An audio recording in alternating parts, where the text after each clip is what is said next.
You might have already heard of the TV broadcast hijacking in Seneca, South Carolina. The story's gained pretty wide currency on the internet. Does that make sense? Gained pretty wide currency on the internet, okay. And part of the broadcast is available on YouTube, assuming it hasn't been taken down for whatever reason again. For the uninitiated, the Seneca hijacking is one of the lesser-known broadcast signal intrusions. It was big news here, but the national media barely touched on it. Anyway, I've decided to jot down my impressions of the whole thing. Even though other eyewitnesses have already described it more eloquently than I ever could. I was home on winter break when it happened, making chemistry flashcards in front of the TV, and no one else was around. After watching the umpteenth Law and Order rerun, I got bored and started channel surfing.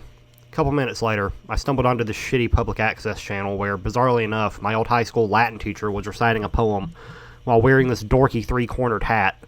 I watched for a few minutes and had a good laugh. I remembered him as a pretty serious guy, not the sort of person who'd embarrass himself in public like this, when suddenly there was this staticky crackle and the screen cut to this multicolored test pattern. Before I had time to change the channel, there was another crackle, and this weird cartoon showed up on screen. The animation style was detailed, but kind of jiggly and rough. It reminded me of those old anti-drug PSAs. Anyway, it seemed normal enough at first, an ordinary-looking middle-class family eating breakfast together at a round kitchen table. There was a mom with an old-fashioned hairdo, a dad, two cherub-faced kids, a boy and a girl, all very Norman Rockwell. The story is making banal small talk.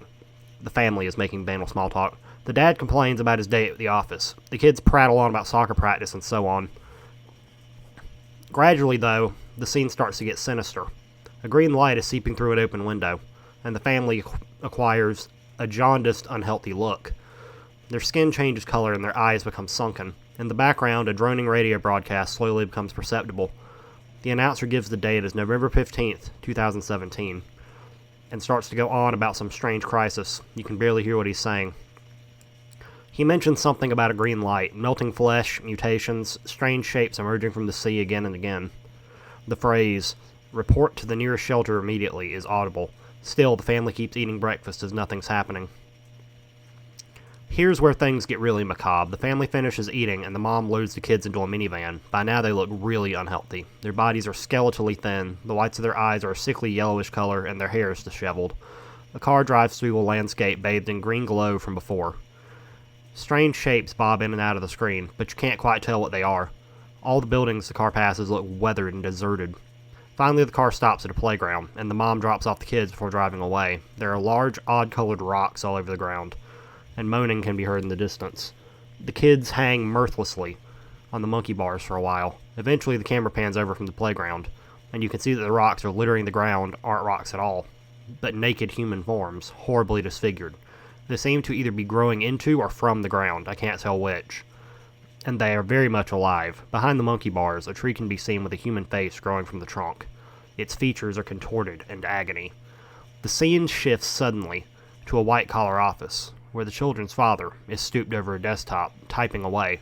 His features are sunken and diseased, as that of the other family members, and the office is covered in a green glow. In the other cubicles, fleshless corpses sit upright at their desks, frozen in death. Finally, we see the family return home for the evening, walking through the front door together, their skins no longer simply jaundiced, but actually melting, dripping from their outstretched arms and running down their faces in drops. As they're literally falling to pieces, the family sits down in the dining room and begins to eat dinner wordlessly. Their flesh becomes more and more amorphous. Ribbons of skin dangling from their bodies, like the tendrils of an octopus. I can barely describe it, but they somehow begin to merge with the chairs they're seated on, or rather, their skin grows over them. By now, the skin has the consistency of melted ice cream. They're barely recognizable as human except for their eyes, which somehow remain intact. The camera zooms closer and closer to the table, and finally their eyes all move directly to the camera, conveying a feeling of unfathomable sadness. The screen goes black, and large letters appear on the screen. Report to the nearest shelter immediately. Remaining at private residences is strictly prohibited. And with that, the screen turned to static. I stared in stunned silence for a few minutes, before the banal local channel switched back on. And that's all I know, really. I almost thought I was dreaming, until the paper reported it the next day. God knows what really happened. A ridiculously elaborate prank? An ill-advised viral marketing campaign? The crazier parts of the internet have their own theories. Okay, this story was a lot shorter than I anticipated. Hope you guys have enjoyed it. Peace.